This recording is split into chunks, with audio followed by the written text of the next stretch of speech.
Sequestros estão entre os crimes mais aterrorizantes que conhecemos. Em alguns casos, ultrapassam todos os limites imagináveis. Ao redor do mundo, existem histórias de pessoas mantidas em cativeiros por anos, e às vezes décadas, tentando sobreviver em condições desumanas. No vídeo de hoje, então, vamos te contar a história dos maiores sequestros que se tem registro. E aí galera, tudo certo com vocês? Eu sou o Lucas Filos e esse é o canal Espalhável. Se você não conhece o canal ainda, seja bem-vindo. Se você já conhece, é claro, seja bem-vindo mais uma vez. Hoje estou aqui com o Digo Black, como sempre. E aí, papito? Tudo certo? Tudo certo, tranquilo. Qual vai ser a meta de likes pra esse vídeo? Média de like hoje eu quero 247 likes. 247 likes então, uma meta humilde aqui pro pessoal bater. Eu acho que não tem como não bater essa, né? Pô, a gente conta com vocês. Os vídeos pegam pelo menos 1000 views, cada um pega pelo menos, né? A gente tá pegando. Então, se 1000 pessoas pelo menos verem, um a cada 5 der um like, já vai bater essa meta. Mas claro que a gente conta com todos vocês pra bater. Todo mundo que viu tem que deixar o like. Todo mundo que está vendo agora, ó, aproveita o tempo que tá tendo agora, dá um like, ajuda bastante a gente. Verdade. Mas agora bora pro vídeo. Bom, na terceira posição a gente fala do caso da Michelle Knight, Amanda Berry e da Gina de Jesus. Esse é o terceiro caso mais longo, então, e ele aconteceu lá em Cleveland, nos Estados Unidos. Essas três jovens foram mantidas em cativeiro por 11 anos, entre 2002 e 2013. O responsável pelo crime foi o Ariel Castro, um motorista de ônibus escolar e que até então, até esse momento, era aparentemente uma pessoa inofensiva para a vizinhança. Bom, a primeira vítima foi a Michelle, sequestrada em 23 de agosto de 2002, quando ela tinha 21 anos. A segunda foi a Amanda, que desapareceu em 21 de abril de 2003, um dia antes de completar 17 anos, então ainda era muito nova. E a outra era ainda mais nova, a Gina de Jesus, que foi sequestrada em 2 de abril de 2004, com apenas 14 anos. Bom, o sequestrador, o Castro, atraía suas vítimas com ofertas de carona ou falsas promessas, e todas desapareceram a poucas quadras de suas casas no mesmo bairro onde o sequestrador morava. Apesar das buscas que foram intensas por um bom tempo, os casos foram esfriando ali ao longo dos anos e elas foram praticamente esquecidas tanto pelas autoridades quanto pela imprensa. Enquanto isso, dentro da casa do sequestrador, elas viveram um inferno. Elas eram acorrentadas, mantidas em quartos trancados, passavam fome e sofriam abusos físicos e sexuais diariamente. Então realmente era uma vida que não era uma vida, né? Meu Deus, era uma tortura todos os dias. Especificamente a Michelle, inclusive, sofreu abortos forçados depois de ser espancada violentamente pelo Castro. Já a Amanda deu à luz a uma filha ainda em cativeiro em 2006, sem ter nenhuma assistência médica. Então a criança nasceu sem uma assistência, que já é uma coisa delicada, e ela foi criada totalmente dentro da casa, enclausurada ali, né? Enquanto isso, o sequestrador mantinha ali a ilusão de ter uma vida normal, com os vizinhos, inclusive, sem desconfiar do que acontecia. Bom, mas qual foi o desfecho dessa história, né? Como elas conseguiram sair disso? Então,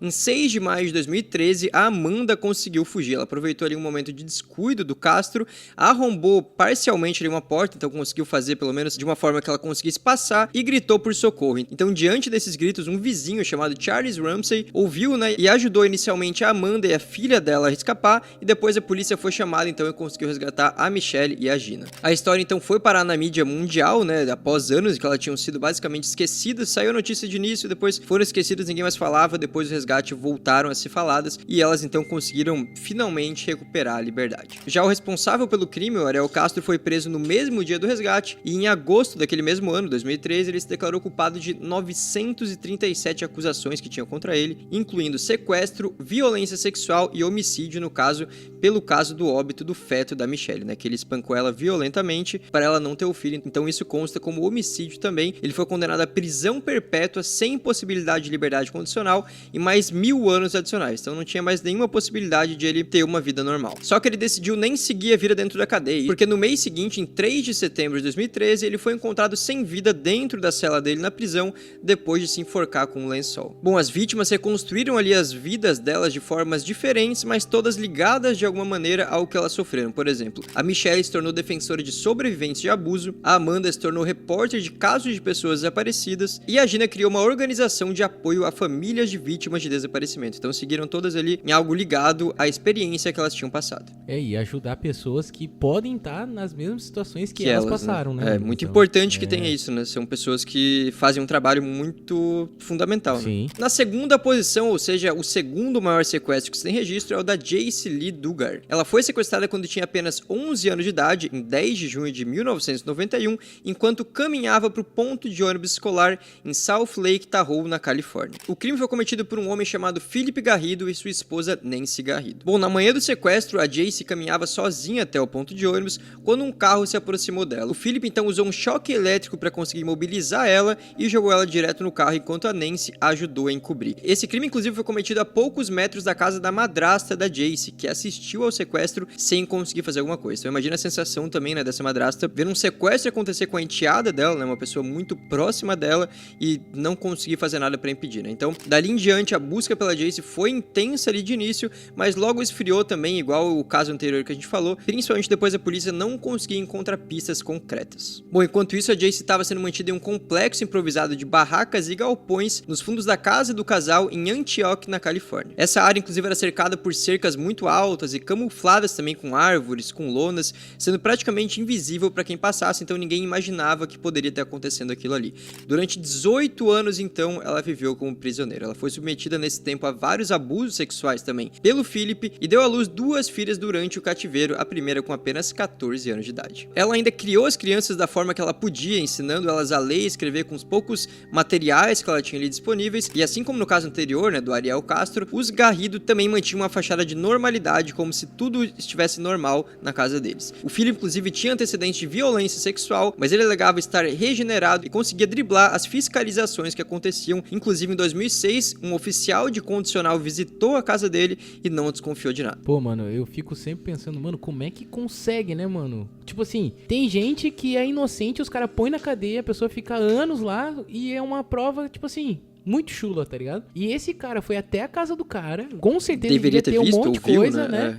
Errado, e falou, ah, não, ele deve estar de boa. E o cara passa impune. Tá ligado? Então isso durou por 18 anos, o resgate foi acontecer apenas em agosto de 2019, quando o Philip cometeu ali um erro, né, de certa forma, dentro do que ele queria fazer, né? Porque ele levou a Jace e suas 2 filhas a uma reunião com seu oficial de condicional, alegando que queria abrir um ministério religioso. Então ele tava ali até meio que brincando com a sorte, né? Ele tava achando que ia passar impune mesmo, levando elas, né, diante de alguém que poderia fazer alguma coisa. Então lá nesse local foram notados ali alguns indícios estranhos do comportamento das meninas e também do Garrido. Isso chamou a atenção dos oficiais. Depois de algumas investigações rápidas que aconteceram, a própria Jace revelou a identidade dela e o Philip e a Nancy foram presos. Bom, em 2011 o Philip foi condenado a 431 anos de prisão, enquanto a Nancy foi condenada a 36 anos, e ambos seguem presos até hoje. Já a Jace, né, a vítima, escreveu um livro de memórias chamado A Stolen Life, que significa Uma Vida Roubada, relatando as experiências que ela teve durante os anos de cativeiro. Ela também criou uma fundação para ajudar vítimas de sequestro e abuso, então ela também foi outra que seguiu um caminho para ajudar pessoas que possam lidar ou que evitem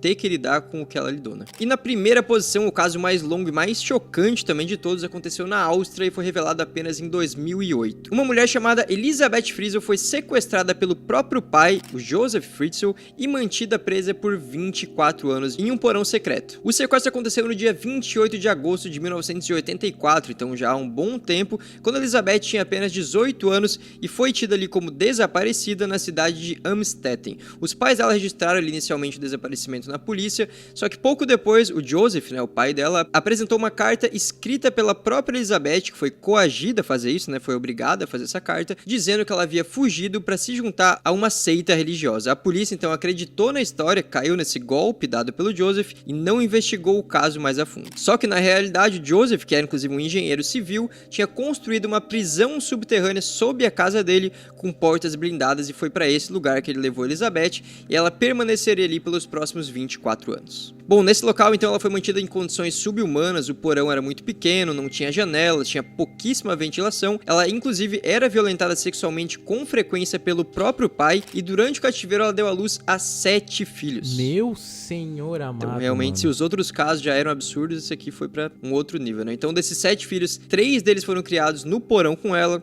3 foram levados pelo Joseph pra viver com ele e com a esposa dele, a Rosemary, que alegava inclusive que eles tinham sido abandonados pela Elisabeth, e já o 7º bebê faleceu pouco depois do parto e o Joseph incinerou o corpo. Bom, durante todo esse tempo que ela passou em cativeiro, a Elisabeth tentou sobreviver e também proteger os seus filhos da melhor maneira possível, né? O ambiente era claustrofóbico, não tinha luz solar, a alimentação era mínima também, então imagina a dificuldade que ela passou durante todo esse processo, nessa tentativa de sobreviver, né? Bom, mas qual foi o desfecho, né? Ela conseguiu escapar disso isso ou não. Vamos lá. Em abril de 2008, uma das filhas da Elizabeth, a Kerstin, ficou gravemente doente. O Joseph então levou ela para o hospital, onde os médicos estranharam a condição dela e pediram mais informações. A polícia então começou a investigar e conseguiu localizar a Elizabeth. No interrogatório, então, o Joseph acabou confessando o crime que tinha cometido e a Elizabeth e os seus filhos foram libertados em 26 de abril daquele ano. No ano seguinte, em março de 2009, o Joseph foi condenado à prisão perpétua por vários crimes, incluindo sequestro, violência sexual, escravidão e homicídio. Ele cumpre pena, inclusive, até hoje em uma penitenciária da Áustria. Já a Elizabeth, a vítima, e os seus filhos passaram por tratamento psicológico intensivo